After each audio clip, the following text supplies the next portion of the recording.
Linear interpolation. Interpolation is the process of defining a function that takes on a specific values at specified points. The simplest form of interpolation is to connect two data points with a straight line. This technique is called linear interpolation.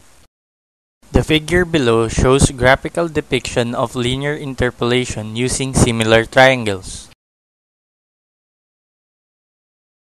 which can be rearranged to yield.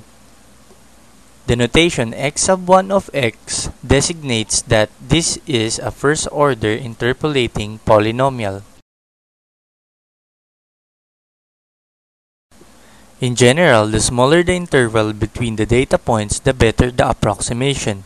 This is due to the fact that as the interval decreases, a continuous function will be better approximated by a straight line.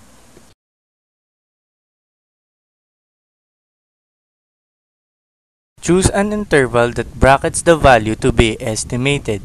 The smaller the interval, the better the approximation. Use the linear interpolation formula to estimate the value of the unknown, or in this case, ln of 2.